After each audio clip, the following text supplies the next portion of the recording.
Walk into any liquor store and you'll see shelves packed with bourbon, Scotch, Irish whiskey, rye whiskey, Japanese whiskey, Canadian whiskey, single malts, blends, cask strength finishes, finished whiskeys, and about 100 other terms that are designed to confuse you, or worse yet, drain your wallet. By the end of this video, you'll understand every major whiskey category in the world, what makes them unique, and how to confidently walk into a liquor store and choose a bottle that fits your taste. Whether you've had whiskey before or you've been drinking it for years, you're gonna learn everything you need to know about whiskey and see it in a completely different way. But before we get started, I wanna give a quick thank you to everyone who supports Barrel Hunters. If you enjoy what we do and would like to help us continue creating content like this, the best place to support the channel is barrelhunters.com. That's where you can find out more information on our very first barrel pick from Dark Arts, which is a 9-year bourbon finished in Cabernet Sauvignon barrels that we are calling Long Dram's Journey into Night. You'll also find links to our Patreon community, our bottle shop, and our official merch. Every bottle purchased, every membership, and every order directly supports the channel and helps us keep the channel going and allows us to bring you more whiskey content for you to enjoy. Now grab a glass, get comfortable, and let's master whiskey.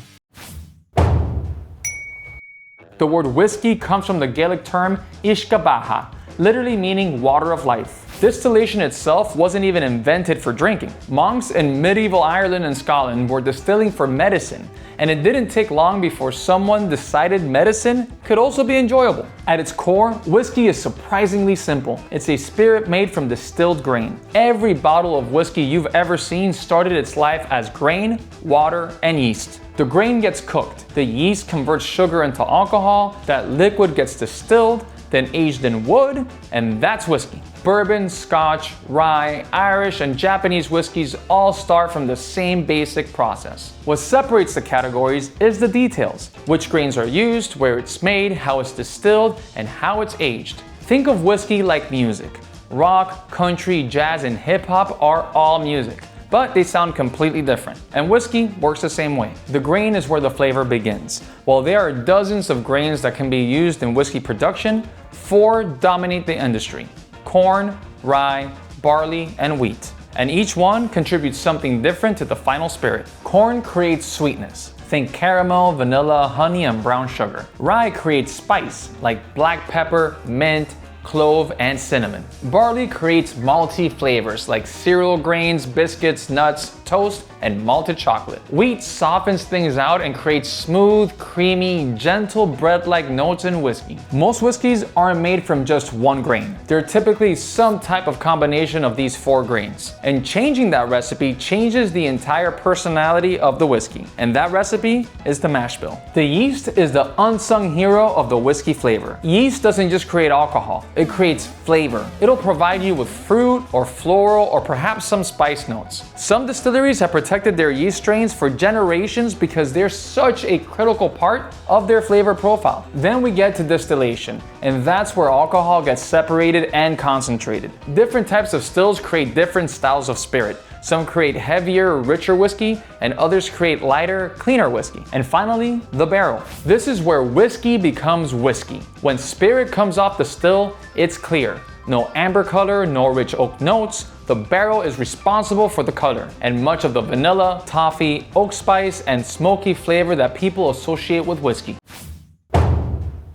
Scotch and Irish whiskey are pretty similar in many ways, and both have played a huge role in popularizing this incredible spirit. Both whiskeys typically use barley as its main, if not sole ingredient in its mash bill, and both are generally aged in ex-bourbon or ex-sherry filled casks. Scotch is arguably the most famous whiskey category on earth, and believe it or not, it may actually be the most diverse whiskey category in the world. Scotch whiskey must be made in Scotland and aged for at least 3 years. And unlike many other whiskeys throughout the world, the location from which it's made within the country often plays a major role in its character. We just covered the 6 Scotch regions in last week's video, so I'll run through this very quickly. But Speyside is known for elegant fruit-forward whiskeys with flavors of apples, pear, and honey drizzle hitting the palate. Many of the world's most popular Scotch brands come from Speyside. The Highlands is the largest whiskey-producing region in Scotland, and it's incredibly diverse. You can find floral whiskeys, rich whiskeys, fruity whiskeys. There is absolutely no single Highland flavor. The Lowlands tend to produce lighter, gentler whiskeys. These are often approachable and easy drinking. Then we have Campbelltown, Once home to dozens of distilleries, today only a handful remain. But the whiskeys are legendary. You get some brine, some maritime notes, a little funk. It's truly unique. Islay is the region that either creates lifelong Scotch lovers or scares newcomers away forever. Islay is famous for peat. And peat changes everything. Peat is partially decomposed vegetation that's harvested, dried, and burned during the malting process. That smoke becomes part of the grain, which becomes part of the whiskey. The result is campfire smoke, sea salt, barbecue, leather, and even medicine cabinet. And while that might not sound appealing, for people who love peated Scotch like myself, those flavors are absolutely magical. And the unofficial region of Scotland that also produces some phenomenal whiskey is the Islands. Many Scotch drinkers group them together because of their distinct island character, but like the Highlands, it's hard to pinpoint a specific note from the region. Some are lightly peated, some are rich and fruity, and others showcase coastal notes like sea salt and brine. But that's the beauty of Scotch. Very few whiskey categories offer such a wide range of flavor experiences. Scotch truly has something for everyone. Scotch whiskeys are typically separated into two categories: single malt and blended. Single malt means the whiskey comes from one single distillery and it's made entirely from malted barley. No other grains are mixed in, but it can still be a blend of multiple barrels from different years at the same distillery. So contrary to popular belief, single refers to the distillery of origin, not literally one barrel. If the label says it's blended malt, that means the distillery combined single malt whiskeys from multiple distilleries and blended them together to make that Scotch. And then if the label says blended whiskey, it's combining other grains along with malted barley. Now the general flavor trade-off.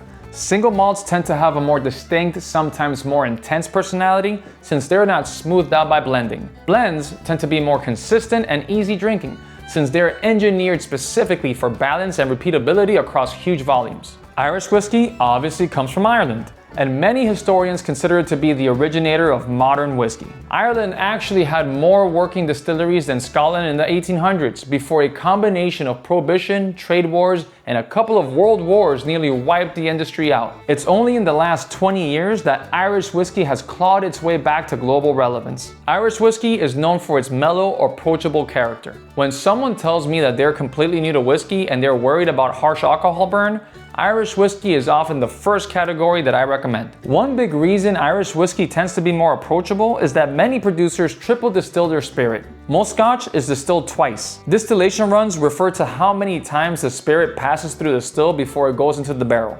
Distilling once produces a rough, lower proof liquid called low wines. A second run through the still concentrates the alcohol and strips out more impurities. You end up with more of the original grain character intact, providing more texture, more weight, and more of those funky, distinct flavors from the raw spirit itself. A third pass through the still strips out more congeners, the heavier compounds that carry flavor but also harshness. The result is a softer, lighter, cleaner spirit, but with less of that raw grain personality left. The simple way to put it, more distillation runs equals smoother but less character.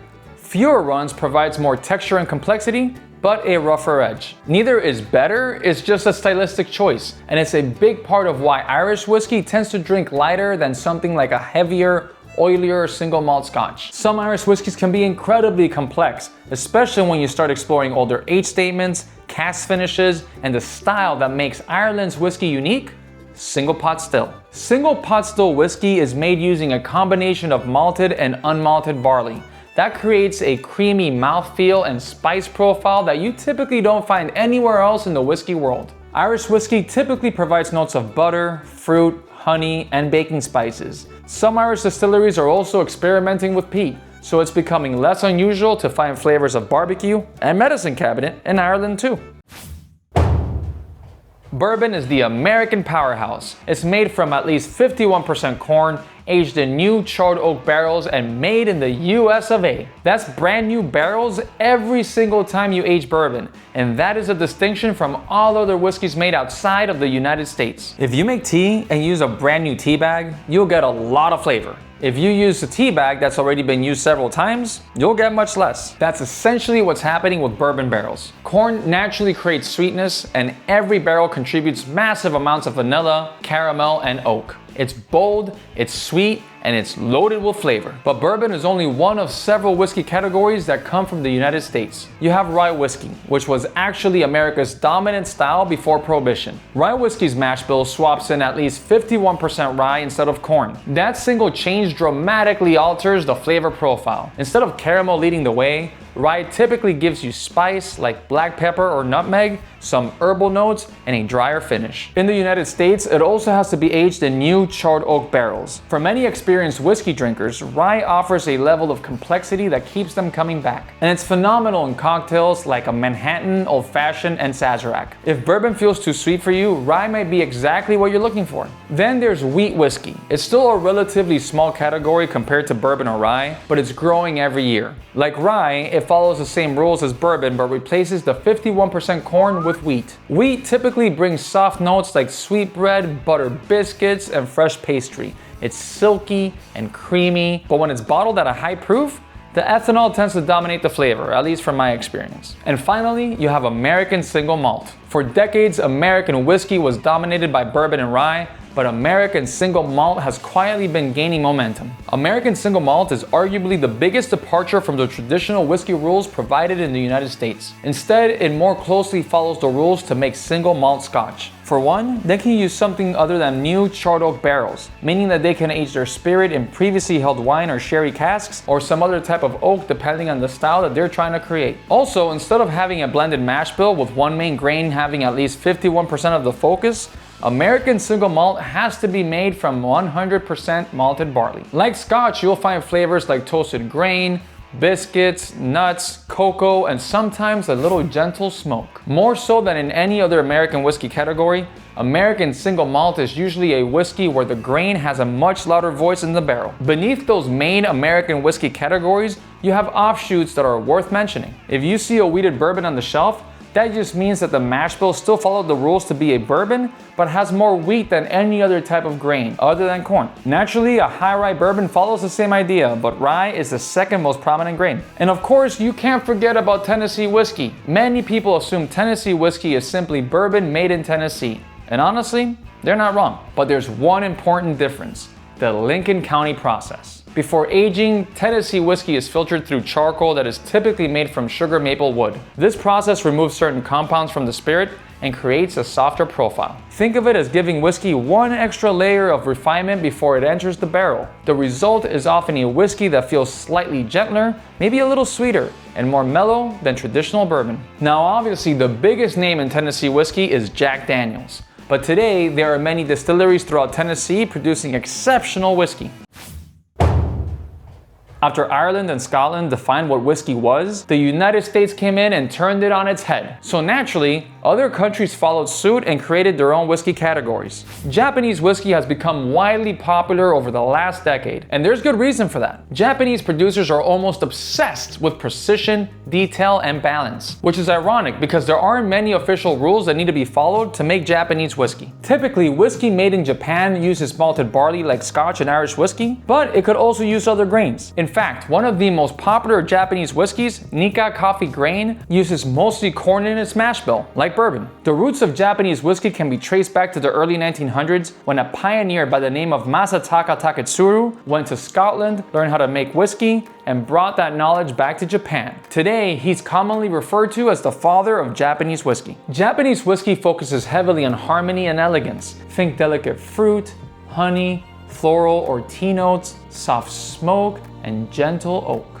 Comparing Japanese and American whiskeys is like comparing a symphony orchestra to a rock concert. One thing worth mentioning is that Japanese whiskey has become so popular that some bottles have become incredibly expensive, but there are still some affordable and fantastic examples that showcase why this category has earned so much global respect. Now let's flip the script and talk about a category that doesn't get nearly enough respect, and that's Canadian whiskey. Canada is the world's second largest producer of rye whiskey behind the United States, and its rye whiskey tradition is governed by some of the most flexible production rules in the whiskey world. Canadian whiskey can be called a rye whiskey and not have any rye in it. It just has to taste like it has rye, whatever that means. Canadian whiskey can also include up to 9.09% of other spirits or wine in their blends without altering the age statement or mentioning it on the label. To whiskey purists, this is a cardinal sin, but to supporters of the rule, it allows distilleries to create really interesting and creative blends. For example, Weiser's Union 52 incorporates a portion of 52-year-old Scotch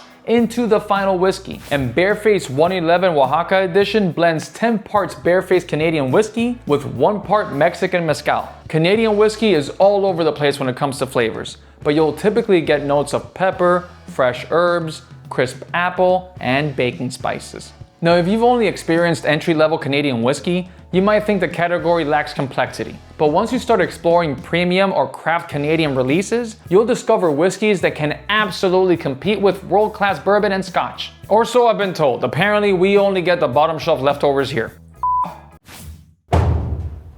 As I mentioned in chapter 1, whiskey comes off the still completely clear. No color, no oak character, just raw spirit. Distillers call this white dog, and if you've ever tasted it, you know it barely resembles the finished product. All of the color and the majority of the flavor comes from the time spent inside the barrel. As temperatures shift through the seasons, the liquid expands into the wood when it's warm and contracts back out when it's cool. That cycle is what physically pulls flavor out of the oak. You'll typically get flavors of vanilla, caramel, baking spice, and sometimes smoke and leather, depending on how the barrel was charred. But there's an exact science to all of this. More time isn't automatically better. Leave whiskey in the barrel too long, and the whiskey will taste like you're chewing on a popsicle stick. Where the barrel physically sits in the warehouse matters too. Top floors run hotter, so aging moves faster and pulls more flavor, faster. Lower floors are cooler, so the process is slower and gentler. And the climate changes the entire equation. In Texas, extreme summer heat can age a whiskey 4 years, that tastes like it's been resting in Kentucky for 10. In Scotland's damp, cool climate, the opposite happens. Aging is slow and gentle, which is part of why Scotch can sit in a barrel for 18, 25, even 40 years and still come out balanced instead of wrecked by oak. And different barrels create different flavors. A heavily charred barrel may create notes of burnt caramel and smoke, and a lightly toasted barrel may create baking spice and subtle sweetness. Even barrels made from different species of oak can produce dramatically different results. Which brings us to one of the most exciting trends in modern whiskey: finishing. Traditionally, whiskey spends its life in a single barrel, but over the last few decades, producers have been experimenting with the following. They age a whiskey normally, in a single barrel, and then, before bottling, they transfer it into a second barrel. That second barrel previously held something else. Could be sherry wine, maybe port or rum, maybe even tequila. And that second barrel contributes entirely new flavors. A sherry cask might add raisins, figs, and dark chocolate. A port barrel might add berries and sweetness. A rum barrel might contribute tropical fruit and molasses. Think of it as seasoning a steak. The steak is already delicious, but the finishing touch creates a completely different experience. Some finished whiskeys are subtle, others are dramatic, but they all demonstrate one important lesson: barrels shape whiskey. There are a ton of ways to finish a whiskey, from a secondary used oak barrel to the polarizing Brazilian wood called Amburana, to toasted barrels, you name it. There are a ton to discover, and I talk about them at greater lengths in my book, The Art of Tasting Whiskey, which you could also find at barrelhunters.com. That was a cheap move. Now let's talk about something that influences every whiskey drinker: the label. People get paid a lot of money to make a label as appealing as possible in order to make you spend a lot of money and make their salaries worth it. But whiskey bottles are covered in terminology, and if you put aside the fancy font, the colors, and the claims, you can get a real sense of what's inside the bottle. American whiskey typically has the most confusing terms from any other category. But even if you're more of a Scotch drinker, you should learn these because many are starting to pop up in other categories. Straight whiskey is likely the most common, and it means the whiskey has been aged at least 2 years and contains no added flavors or colors. Bottled in bond is an important term in American whiskey history. It's named after the Bottle and Bond Act from 1897. Back then, whiskey quality was all over the place. Some producers were cutting corners, some were adding questionable ingredients, and some were outright committing fraud. And the government stepped in and created standards. To qualify as bottled in bond, the whiskey must be produced by one distiller and during one distillation season, stored in federally supervised warehouses, so your uncle's basement doesn't count, aged at least 4 years, and bottled at exactly 100 proof. If it's at 99.99 or 100.01 proof, It's not bottled in bond. Then you have cask strength, which means the finished product did not get proofed down after aging. Most whiskey gets diluted with water before bottling, but with cask strength, the whiskey comes straight from the barrel. That means bigger flavor, bigger texture, bigger intensity, and usually a whole lot more alcohol. For some people, cask strength is the ultimate whiskey experience. For others, it's like drinking a flamethrower. There's no right answer, just personal preference. Single barrel, made popular by Blanton's, means the whiskey comes from one single barrel. That means every barrel can taste slightly and sometimes dramatically different. So keep that in mind if you try 2 different batches of the same single barrel whiskey. Small batch means absolutely nothing. Don't pay any attention to it. There is no legal definition and it's completely subjective. You might also find the term chill filtration or non-chill filtered on the label. Many distillers chill whiskey before bottling. This causes fatty acids and proteins to solidify. Then those compounds are filtered out. And doing so keeps whiskey looking crystal clear, especially when ice or water is added. Without chill filtration, some whiskeys can become cloudy. But some enthusiasts believe chill filtration removes texture and flavor. Others argue the difference is negligible. But when you see non-chill filtered on a label, the distillery usually is signaling that they want to preserve as much texture and character as possible. Whether you can taste the difference is something that you'll have to decide for yourself. So if at all possible, try a non-chill filtered whiskey next to a chill filtered one and see if you can tell the difference. In its simplest form, there are 4 steps to trying whiskey. Look, nose, sip, and finish. Each one tells you something different, and skipping any one of them means missing information. Look at your whiskey, hold the glass up to the light and study the color. Darker often suggests more barrel influence, though not necessarily more age. Climate and barrel placement can darken a young whiskey just as much as time can. Keep in mind that the majority of whiskey categories in the United States do not allow caramel coloring in its product. But all other whiskeys from all over the world do. That's not to say they use it, but the color of whiskeys like Scotch and Japanese whiskey might be impacted by added coloring. The nose is actually the most important part of tasting whiskey. Hover just above the rim rather than jamming your nose into the glass, and keep your mouth slightly open as you inhale. It sounds strange, but it genuinely softens the alcohol burn and lets real aromas surface. I highly recommend inhaling through your mouth and seeing how many more notes you can get when you filter out the ethanol and let the whiskey talk to you. Take a couple of short sniffs, reset your nose, then go back in. You'll pick up more the second and third time. Now it's the fun part. Sip the whiskey. Take a small amount and let it sit on your tongue before swallowing. Notice what hits first. Sweetness, spice, or heat. Pay attention to texture too. Is it thin, oily, velvety? The first sip mostly adjusts your palate to the alcohol. The second and third sips are where the real flavors show up. After swallowing, breathe out gently through your nose. This single motion can reveal flavors that weren't apparent while sipping at all. Some whiskeys vanish almost immediately. Others linger with waves of oak, pepper, chocolate, or tobacco. And that is the finish. A long, evolving finish is usually a strong sign of quality. Try the same pour again with a few small drops of room temperature water added. It genuinely feels like tasting a completely different whiskey. One of the more consistent comments I get from newer whiskey drinkers is that they can't figure out what notes they're getting. First of all, it takes practice, so try drinking this way every time you drink whiskey to develop a palate. Don't just start taking shots with grandma. Not a good idea. Secondly, to sharpen your palate, think of tasting in 3 levels. Let's call level 1 the primary notes. These are the bold, attention-grabbing flavors that greet you immediately. Bourbon often hits you with caramel or vanilla up front. Irish whiskeys and many scotches might begin with stone fruit or green apple notes. Let that be the starting point. Then go for secondary notes. If you get fruit notes, what kind of fruit are you getting? Is it citrus or is it temperate fruit like apples or pears? If it's spicy, is it baking spice or heat? Then go deeper. Level 3 gets more specific. If you get chocolate notes, is it dark chocolate or white chocolate? If you get those baking spices, is it cinnamon or nutmeg? As the flavors linger and evolve, entirely new sensations may emerge. I just spent the entire last chapter telling you how to drink whiskey, and now I'm gonna tell you there's no wrong way to drink it. If you're looking to get the most out of the experience of drinking whiskey, then follow the previous chapter. Drinking it neat shows off the most detail, but if you're sipping something barrel proof in the middle of summer, ice isn't a crime. And that's not just me saying it. When I took a course on bourbon, an entire lesson was spent telling us not to criticize anyone for drinking whiskey how they want. After all, It's meant to be enjoyed. Neat, with water, on the rocks, in a cocktail. There is no rule book here. Whiskey was built for the old-fashioned and the Manhattan cocktails for a reason. The only real rule is if it makes you want to take another sip, you're doing it right. If you're thinking about what to sip, know what you like first. Is it sweet and flavorful like bourbon, spicy and earthy like a rye, smoky and salty like a peated Scotch, or smooth and light like an Irish or Japanese whiskey? By now you've got the real basics: grain, barrel, labels, regions, and how to taste this delicious spirit. But whiskey is also distillery tours, bottle shares, trading samples, or simply sitting around a table telling stories. The best whiskey moments are rarely about what's in the glass. They're about who you're sharing it with. And that's one of the reasons this hobby has become so special for so many people.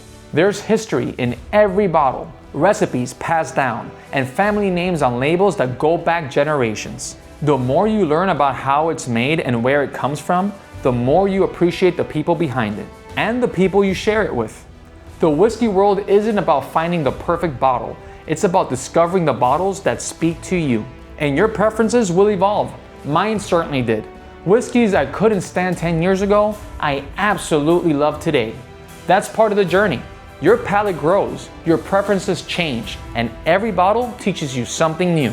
Now you've got the knowledge. Welcome to the whiskey community. So now I want to hear from you. What was the first whiskey that made you fall in love with the spirit? Let me know down in the comments. If you enjoyed this video, hit that like button, subscribe to the channel, and consider joining the Patreon community for a ton of cool perks, like our live interactive virtual tastings and the ability to pre-order our Dark Arts barrel pick. And if you're wondering where to start your whiskey journey, click on the videos at the end of this video because there is a ton of interesting information in those as well. Until next time, cheers.